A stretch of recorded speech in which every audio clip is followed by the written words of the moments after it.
ஐய, இது எதிர்பார்க்காத ஒரு விஷயமாலாம் இருக்கு. இந்த மாதிரி ஒரு ட்விஸ்ட்டை யாருமே எதிர்பார்த்துருக்க மாட்டீங்க. அதாவது போகிற போக்க பார்த்தா ஒரு வைல்ட் கார்டு கண்டஸ்டன்ட்டு முத்துக்கும்புரனே அடித்து வாய்க்குள்ளே போட்டு மென்று துப்பிடுவார் போல இருக்கு. அந்த மாதிரி போய்கிட்டு இருக்கு அன்அஃபிஷியல் ஓட்டிங் லிஸ்ட்டு. அதாவது எங்கே இருந்தவன் எங்கே போயிருக்கான் தெரியுமா? வளர்ச்சி அப்படிங்கிறது இதுதான் வளர்ச்சி. சௌந்தர்யாவுக்கும் முத்துக்குமரனுக்கும் தான் இந்த சீசனில் கடுமையான போட்டி அப்படின்னு எல்லாரும் பேசிக்கிட்டு இருக்கீங்க வெளியில். இவங்க 2 பேருக்குமே நான் சப்போர்ட் பண்ணலை. ஆனால் 3ஆவதாக ஒருத்தன் வந்துட்டான்டா அப்படின்ற மாதிரி ஒரு துண்டை போட்டிருக்கிறாரு ராணவ். என்னங்க இது? 2 சண்டைங்க. அது 2மே பொய்யான சண்டைங்க. ஒன்று ஓகே, ஒன்று உண்மையான சண்டை, அங்கே கார்னர் பண்ணுறாங்கன்ற ஒரு பிரச்சனை. ப்ரோமோவில் பார்க்கும்போது உண்மையான சண்டை, உண்மையாகவே ராணுவம் வந்து இது பண்ணுறாங்க, பரவாயில்ல இருக்கிற அத்தனை பசங்களையும் ஒருத்தனாக இருந்து ஓட விடுறான் அப்படின்னு சொல்லி நம்மளும் வந்து சப்போர்ட்டிவாக பேசணும். ஆனால் இன்னைக்கு அது வந்து ப்ராங்க்கு, அது சீக்ரெட் டாஸ்க்குன்னு தெரிஞ்சதோ நம்மளோட பர்செப்ஷனே மாறி போச்சு. ஆனால் ஆடியன்ஸ் இன்னமும் அந்த சப்போர்ட்டை கொடுத்துக்கிட்டே இருக்காங்க. அதுவும் சப்போர்ட்னா கொஞ்சம் நெஞ்ச சப்போர்ட் இல்லைங்க. நான் சொல்கிறேன் பாருங்க, அன்அஃபிஷியல் ஓட்டிங் லிஸ்ட்டில் எல்லாரையும் முந்திக்கிட்டு 2வது இடத்துக்கு போயிருக்கிறாரு ராணுவம். எத்தனை பேரால் அதை நம்ப முடியுது? 2nd பொசிஷன், லாஸ்ட் பொசிஷனில் இருந்த ராணவ் போன வாரம் வந்து ஒன்றுமே பண்ணலை, தெரியவே இல்லை, இவெல்லாம் எதுக்குடா வந்தான், வைல்ட் கார்டாக எதுக்கு இருந்தாலும் உள்ளே அமிச்சிங்க, போனதே வேஸ்ட்டு அப்படின்னு நம்ம சொல்லிட்டு இருந்தா, இந்த வாரம் ஒரு சின்ன ஒரு ஆக்ட், அது ஒரு நடிப்பு நடிச்சு அந்த ஒரு சண்டையில் தான் அவ்வளோ ஃபேமஸ் ஆனார் அவர். ஏன் வர லைட் ஏறிது இன்னும்? அன்ஷிதாவுக்கும் ராணுவுக்கும் நடந்த அந்த சண்டையில் கூட அந்தளவுக்கு அவருக்கு வந்து மக்கள் ஆதரவு வரலைங்க. 2வது நாள் நடந்த அந்த சண்டையில் தான் ஃபுல் சப்போர்ட் வந்து அவருக்கு பண்ணுறாங்க. யார் பண்ணுறாங்கன்னு தெரியல. பிடிச்ச ஒரு கண்டஸ்டன்ட்டுக்கு சப்போர்ட் பண்ணி பேசினாலே இப்போ அது எப்படி மாற்றிட்டாங்கன்னா பிஆர் அப்படின்னு சொல்லி மாற்றுறாங்க. ஸோ இப்படி போய்கிட்டு இருக்க ஒரு சூழ்நிலையில் ராணுவுக்கு இப்படிப்பட்ட ஒரு ஓட்டிங் எங்கேருந்து வருது? அப்போ இதுக்கு பின்னாடி பிஆர் இருக்கா? அப்போ இதுதான் பிஆரா அப்படின்னு சொல்லிட்டு இப்போ நிறைய பேர் பேச ஆரம்பிச்சிருக்கிறாங்க. ஏன் சொல்கிறேன் அப்படின்னா, அவருடைய வளர்ச்சி அந்த மாதிரி 2 நாளில் கீழே இருந்த ஒருத்தர் 2வது இடத்துக்கு போயிருக்காரு. அப்போ வரக்கூடிய வாரங்களில் ராணுவ மக்கள் ஏற்றுக்கிட்டாங்க, ராணுவ மக்கள் சப்போர்ட் பண்ண ஆரம்பிச்சிருக்கிறாங்க. இதில் என்னால் ஏற்றுக்கவே முடியாத ஒரு விஷயம் என்ன தெரியுமா? ஓட்டிங்கில் ஜெஃப்ரியை தாண்டி போயிருக்கிறாரு ராணுவ. ஃபர்ஸ்ட் வீக்ல இருந்து இப்போ வரைக்கும் ஜெஃப்ரியுடைய பிளே எப்படி இருக்குது நமக்கு நல்லாவே தெரியும். ஒரு அடித்தட்டு நிலையில இருந்து வந்த ஒரு பையன் அங்கே போய் பிக் பாஸ் வீட்டுக்குள்ளே தவிர்க்க முடியாத ஒரு கண்டஸ்டண்ட்டாக மாறி நிற்கிறான். டாப் 5ல இவன் எப்படி இருந்தாலும் போயிடுவான்னு சொல்லிட்டு எல்லாரும் பேசிக்கிட்டு இருக்கப்ப அசால்ட்டாக ஒரு சின்ன ஒரு பிராங்க் பண்ணி அவனை தூக்கி கீழே போட்டு இந்த ஆள் மேலே வந்திருக்கான். அப்படின்னா இதுக்கு பின்னாடி என்ன நடக்குதுன்றது தெரில. ஏன் இவ்வளோ பூரிப்பாக நான் பேசுகிறேன்? பூரிப்பு இல்லை, ஒரு வெறுப்பு. ஒன்றுமே பண்ணல, மிக்சர் சாப்பிட்டுக்கிட்டு இருக்க பொண்ணுக்கு எப்படா சப்போர்ட் பண்ணுறீங்க? இப்போ சௌந்தர்யா பேச ஆரம்பிச்சிருக்கிறாங்க. ஆனால் முன்னாடி 3 வாரங்கள் எப்படி இருந்தாங்க? அப்படித்தான் போன வாரம் இருந்தார். இந்த வாரத்தில் ஒரே ஒரு விஷயம், இப்போ நம்ம ஏமாந்துருக்கோம், ப்ரோமோ பார்த்து நம்ம ஏமாந்துருக்கோம், அது வந்து ஸ்கிரிப்டு. ஸோ அப்பயாச்சும் மக்களுக்கு தெரியணும்ல, இது வந்து அவன் நடிச்சிருக்கான், ஆக்சுவல் ரோல் அது கிடையாது. அப்படியே ராணுவ வந்து அந்த ஸ்கிட்டிலேருந்து எங்கே போயிட்டாருன்னா பர்சனலாக போயிட்டார். உங்களுக்கு புரியுதா நான் சொல்கிறது? பவித்ராவை லவ் பண்ணுறேன், சத்யாவுக்கும் ராணுவுக்கும் சண்டை அப்படின்னு ஆரம்பித்த அந்த சீக்ரெட் டாஸ்க்கு இவர் பர்சனலாக கொண்டு போய் என்னை யாருக்குமே தெரில, என் பேர் கூட தெரில, என் கூட யாரும் பழக மாட்டுறாங்க, என் கூட பேச மாட்டுறாங்க, அப்படியே மாற்றிட்டார். அந்த ஒட்டுமொத்த சண்டையுமே தன்னோட பர்சனல் ஃபைட்டாக மாற்றிட்டார். அதனால் என்னமோ தெரில, மக்கள் வந்து இவருக்கு ஓட் பண்ணுறாங்களான்றது தெரில. சரி, ஓட்டிங் லிஸ்ட்டில் நம்ம பார்ப்போம். முதல் இடத்துல ஆஸ் யூஷுவல் சௌந்தர்யா இருக்காங்க. ஏன்னா முத்துக்குமரனும் இல்லை நாமினேஷனில், விஜய் விஷாலும் இல்லை அப்படின்றதுனால சௌந்தர்யா தான் டாப் பொசிஷனில் நிற்கிறாங்க. ஸோ அவங்க வாங்கியிருக்கிற வாக்குகள் பார்த்தீங்கன்னா கிட்டத்தட்ட ஒரு 70,000 வாக்குகள் வாங்கியிருக்காங்க. சரிங்களா? சௌந்தர்யாவோட ஓட்டிங்.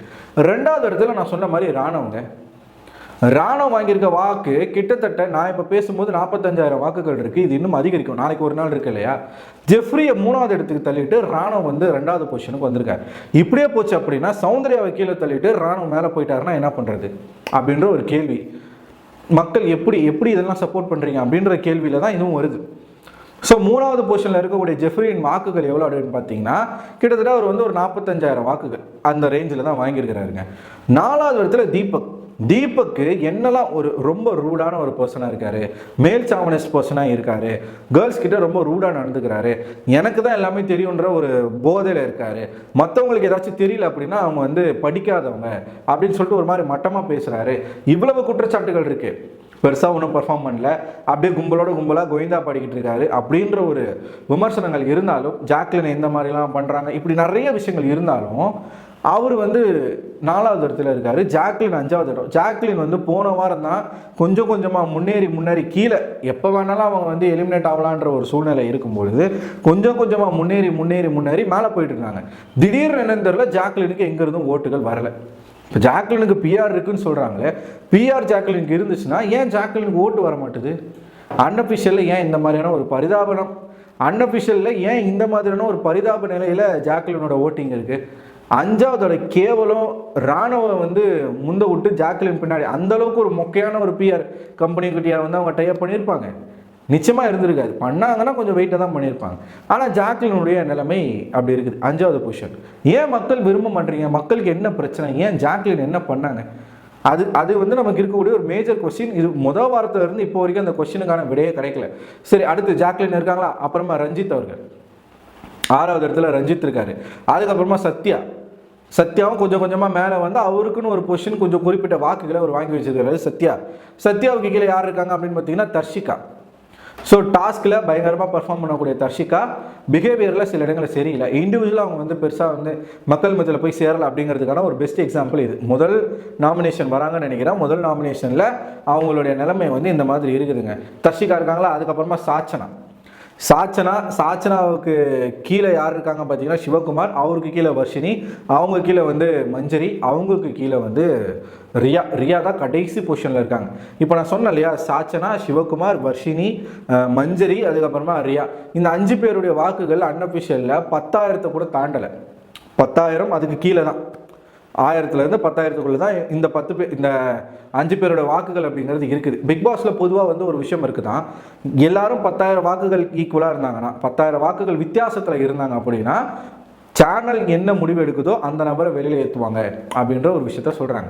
அப்படி சேனல் வந்து இந்த வாரம் இந்த 5 பேருமே வந்து 10,000 votes தான் வாங்கியிருக்காங்க அப்படின்ற ஒரு நிலைமை இருக்குமானால், அஃபிஷியலில் சொல்கிறேன், சாச்சனாவை தான் ப்ரெஃபரன்ஸாக எடுக்க போகிறாங்க அப்படின்ற ஒரு நியூஸ் வருது. ஏன்னா சாச்சனா அவங்க வந்து இப்போ தான் கெரியர் ஆரம்பிச்சிருக்கிறாங்க, சின்ன பொண்ணு.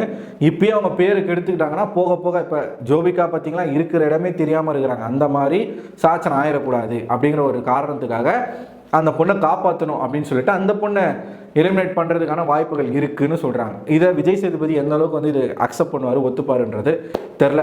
ஆனால் இவங்களெல்லாம் தூக்கி போடுங்க, இதெல்லாம் மேட்ரே கிடையாது. ராணுவ என்னங்க இது, என்னமோ மேஜிக் பண்ணுறாங்க அந்த ஆள் ஒரே நாளில்.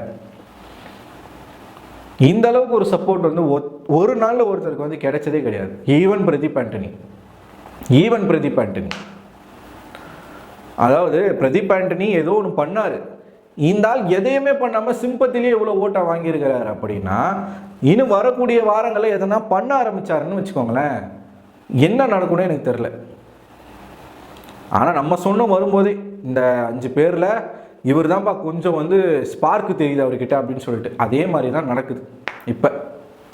ஸோ நீங்கள் என்ன நினைக்கிறீங்க? ராணவினுடைய இந்த அசூர வளர்ச்சிக்கு காரணம் என்ன? இதுக்கு பின்னால் யார் இருக்கா? பிஆர் இருக்காங்களா?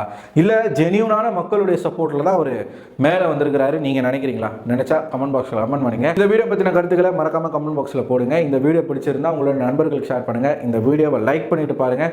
சப்ஸ்கிரைப் பண்ணலனாலும் பரவாயில்ல, லைக் பண்ணிட்டு பாருங்கள். அடுத்த ஒரு வீடியோவில் உங்களை சந்திக்கிறேன். அதுவரை உங்களிடமிருந்து விடைபெறுவது நான் அரவிந்தன்.